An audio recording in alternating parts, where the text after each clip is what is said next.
Which brings us to our now regular Thursday guest, Mr. Chris Ello. Would you like an autograph? Sure, preferably on an invoice. Which of these? My pleasure. Which of these images best describes you? Spring training's almost here, or spring training's almost here? I'm the former. I'm still old school. I still love baseball. I love the start of the season, and I think if you're a Padre fan, honestly, you got to be excited about the start of a season because a lot of times that's the only part of the season you have a chance to be excited. I mean, March, April, Padres, maybe it's going to work out this year. You're excited. You fit everything together. You have your new free agents and new players, and you're into it. Hopefully, the Padres can avoid going, 10 games under 500 again in April like they always do. We should mention the Pods will open their doors Saturday. I think we have some images of previous FanFest. You need a ticket. Tickets are free, but you need a ticket to get in. FanFest is amazing. I mean, go back to when you were a kid growing up and did you ever have a chance to meet Harmon Killebrew or Rod Carew or Tony Oliva? These people were never made available to you in Minnesota. No. I grew up in L.A.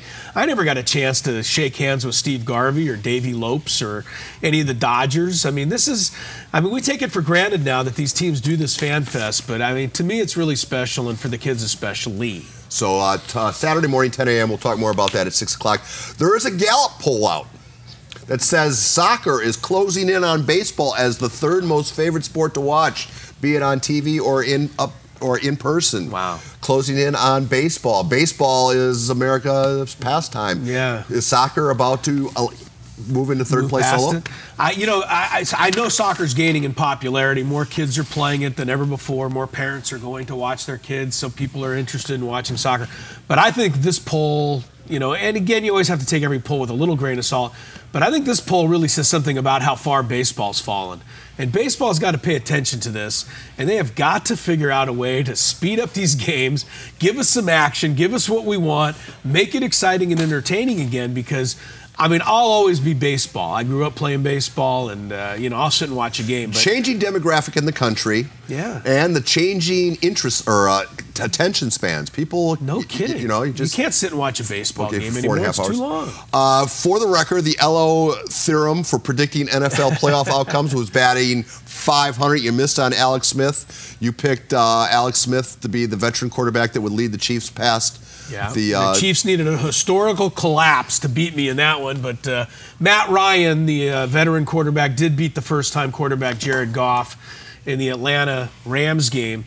So, yeah, I went 1-1 on that last week. But this week it's interesting because you've got great veteran quarterbacks all going against novices this week. Let's start with the Titans at New England. Your theorem would say Tom Brady. Yeah. I think Mariota might be the best of the, quote, novice quarterbacks. He played very well last week, but he's playing the best of the veteran quarterbacks, Tom Brady. So, you have to go with the Patriots. Yeah, I think Brady's 25-9 in the postseason. All right, so give us about 10, 15 seconds on each of these matchups. The Ello theorem says Steelers over Bortles and the Jags, right? Yeah.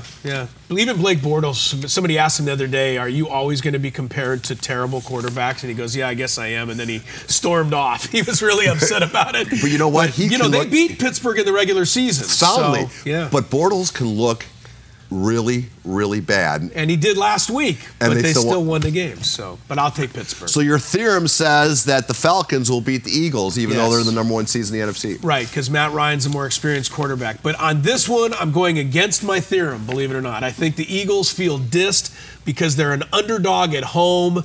Philadelphia has too much everywhere else. I think they're going to nail Atlanta. And the theorem says the Saints beat the Vikings. I'm not going to say anything because you're the biggest Viking fan I know, and I really would like to see your team advance. But, yes, my theorem says that the veteran Drew Brees will outshine Case Keenum. We're looking at video of Week 1 where the Vikings pretty much steamrolled them, but they're both. A little different matchup, though. Yeah, Bradford was playing lights out. Was playing. Anyway, Drew Brees is a great playoff quarterback. He proved it again last week. So Norv Turner looks like he's back in the NFL. It'll be his 10th team. He's a respected play caller, offensive coordinator. Yeah. He's going to hook up again with Rivera with the Panthers, I believe. It's going to be a family reunion. Half his family is coaching or involved in the program there. Norv Turner, does it just show you that what comes around goes around sort of thing? Norv Turner, I think, isn't as bad as we all made him out to be in San Diego. I got a little chance to get to know Norv Turner. I don't know if you did, on a personal level. really liked Norv Turner and felt bad about being so critical of him all the time.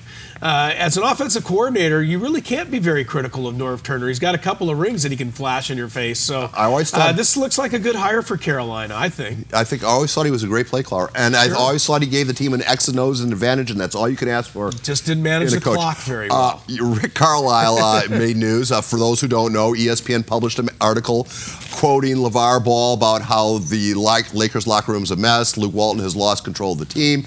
Rick Carlisle did not like the fact that ESPN gave a platform to Lavar Ball. It went like this. As president of the Coaches Association, I view the recent ESPN article as a disgrace, quite honestly. Printing an article where the father of an NBA player has an opinion that is printed as anything like legitimate erodes trust. Goodman, somebody named Goodman wrote the article. He says, hey, LaVar Ball knows more about what's going on with the Lakers than Rick Carlisle does. Your reaction? I don't care about the guy who wrote the article. I care about the fact that ESPN gave LaVar Ball another platform and keeps giving him platforms. And what Rick Carlisle said is exactly what I said sitting in this chair about a month and a half ago. Stop giving this guy a voice. Rick Carlisle's one of my new favorites. All right, the professional golf tour is still in Hawaii. Georgia alum Kevin Kisner is playing with Justin Thomas, Alabama alum. On the 17th hole, they have yet to get there. I think they're on the back nine now. The Kisner is going to wear this jersey, an Alabama jersey, as he lost a bet to his good friend Justin. They're playing together. I think Kisner should have to wear a referee's jersey because I think the officials had a lot to do with Alabama winning that game. Oh, boy. You know, Can I open up some can of worms there? I brought that up, and somebody named Patrick Grady, a viewer out there who's no longer a viewer, he thought I was so disrespectful to what I consider the evil empire, Alabama. They took away a blocked punt that would have made the score 20-0. Yeah. I think the officials had something to do with that game. This is a fun bet, though, and I think Kisner is a good sport for wearing the jersey. Bama's won 5 national titles in 9 years. Greatest college football operation. Can I say this? I dislike Nick Saban as much, if not more, than anybody, but his decision to put that freshman quarterback in that game on Monday night, there isn't another coach in any sport anywhere who would have made that call. So thumbs up to Nick Saban. He got it done. How much time do we have left? We've run over by 10 minutes. I guess no one's going to answer me. So I'm going to ask one more question. As far as that Kisner bet, do you have any great memories of a great bet like that? It's a good question, but I'm not a gambling type of guy. My wife and I do make some little side bets because she went to Colorado State and I went to San Diego State, and we play each other a lot each year. Cannot tell you the results of those bets. All right. Not on a family show. Quickly, after you tonight, I know you'll be watching at 10:45 when we break out the All Sports Report. We have cameras at 1, 2, 3, 4, 5, 6 prep events. Hope you tune in for that. Mr. Ello, as always, thank you very much. The 5 p.m. newscast is now over. The 6 p.m. newscast is about to begin. We'll be right back after these short but important commercial rolls.